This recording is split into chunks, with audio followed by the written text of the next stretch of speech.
Hello everyone, তোমাদের সকলকে জানাই জগদ্ধাত্রী পুজোর প্রীতি, আন্তরিক ও অনেক অনেক অভিনন্দন ও শুভেচ্ছা। তো জানি কথাটা উল্টো হয়ে গেল, কি করব বলো, বুঝতে পারছি না কি বলবো, সব আমার গোলমাল পাকিয়ে যাচ্ছে। তো আমরা চলে এসেছি কুরমুনে জগদ্ধাত্রী পুজোতে। দেখতেই পাচ্ছ এখানে সবাই মিলে রেডি হয়ে বেরিয়ে চলে এসেছিলাম। আসার পর প্রথমে চলে যাই মেন গেটের সামনে, যেখানে আলোর যে বড় গেটটা করেছিল। তারপরে ওখান থেকে আবারও চলে আসি যেখানে মন্দিরের মানে ঠাকুরের কাছে যাওয়ার জন্য যে গেটটা করা হয়েছে। আর আসার পর দেখতেই পাচ্ছ এখানে কত ভিড়। তো আমরা লাইন দিই নাই, আমরা এখান থেকে চলে গেছিলাম সোজা মেলার ভেতরে। এই যে দেখতে পাচ্ছ এটা হচ্ছে মন্দিরের মানে মেন গেট, এখান দিয়েই সবাই প্রবেশ করছে। আমরা ওদিকে না গিয়ে এদিক দিয়ে চলে আসি। সেখান থেকে পৌঁছে যাই আমরা পুকুর পাড়ে, যেখানে গঙ্গা আরতি করা হচ্ছে। তো এখানে গিয়ে আমরা দেখে নিই গঙ্গা আরতি। তো তোমাদের সাথেও শেয়ার করলাম, তোমরাও দেখে নিলে। আর এখানে এই মেয়েটা আমাকে যে কি বলছিল সেটা আমি না এখন ভুলে গেছি। কালকে গিয়েছিলাম আর আজকে ভুলে গেছি আমি। ও আমার সাথে ঝগড়া করছিল, এতটুকু আমি জানি, কি নিয়ে সেটা ভুলে গেছি। তো তারপরে আমরা আবারও সামনে দিয়ে এগিয়ে আসি পুকুর পাড়ে, কারণ এই পুকুরে বোর্ড নামানো হয়েছে আর সেই বোর্ডে এরা চাপবে,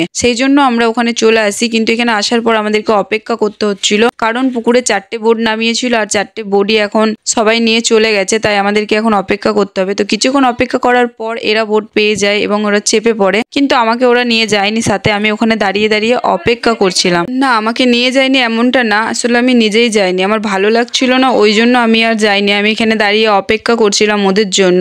কিছুক্ষণ অপেক্ষা করার পর ওরা চলে আসে, মানে কিছুক্ষণ ঘোরার পর ওরা চলে আসে। তারপরে দেখতে পাচ্ছ এই মেয়েটা ওখান থেকে নামার পর বলে কোলে চাপবো, তাই ওকে কোলে নিয়ে আমি চলে আসলাম মেলার ভিতরে। আসার পর এই কিছু বলছিল, যেহেতু আমি পুরো ভিডিওটাই ভয়েস ওভার দিচ্ছি ওই জন্য কি বলেছে এটা তোমাদেরকে এখানে শোনাতে পারলাম না। আর এখানে আমার বোন ভেবেছিল একটা ভিডিও করবে, কিন্তু একটুর জন্য না হলে এক্ষুনি পরে হাত পা ভেঙে বসে থাকছিল। তারপরে আমরা ওখান থেকে বেরিয়ে চলে আসি বাইরে এই ফুচকার দোকানে, কারণ এখন সবারই মন হচ্ছে ফুচকা খাবে, তাই আমরা চলে এসেছি সবাই মিলে ফুচকা খেতে। এখানে আমি একে জিজ্ঞাসা করছিলাম যে কি করবি, ও তো আমাকে দেখার পর দেখি এদিক ওদিক পালিয়ে যাচ্ছে। আর দেখতে পাচ্ছ আমাদের ফুচকা খাওয়া হয়ে গেছিল, আর এরা আবারও দ্বিতীয়বার এসেছিল ফুচকা খেতে। আর এখানে দেখো আমার সাথে একটুখানি মজা করে নিল, যাই হোক। তারপরে আবার একটা ফুচকা দিয়ে দিল আমাকে। তারপরে দেখতেই পাচ্ছ পাকা মেয়ের বেলুন চাই, তাই ওর জন্য চলে গেছিল এরা বেলুন আনতে, ও গেছে সাথে। তারপর আর কি চলে আসি। আসার পর এখানে হচ্ছিল আইসক্রিম খাবো, তো আমার বৌদিকে বলা হচ্ছিল 5 টাকা দামের আইসক্রিম খাবো। তো এই নিয়ে আমাদের মধ্যে একটুখানি মজা হচ্ছিল। তারপরে ফাইনালি আমরা একটা করে আইসক্রিম নিয়ে নিই, আর এখন আমরা যাচ্ছি বাড়ি। A few moments later.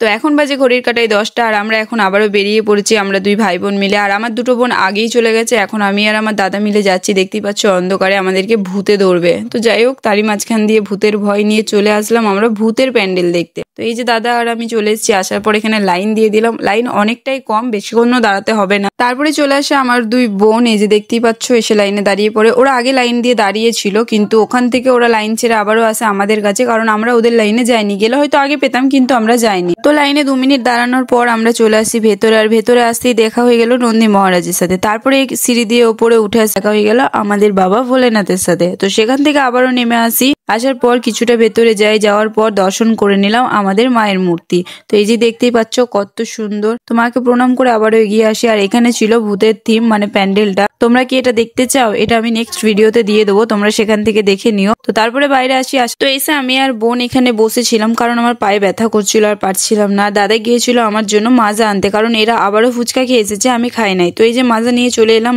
এই ভিডিওটা এতটাই, তোমাদের সাথে দেখা হচ্ছে ভুতুরের থিম ভিডিওটা নিয়ে।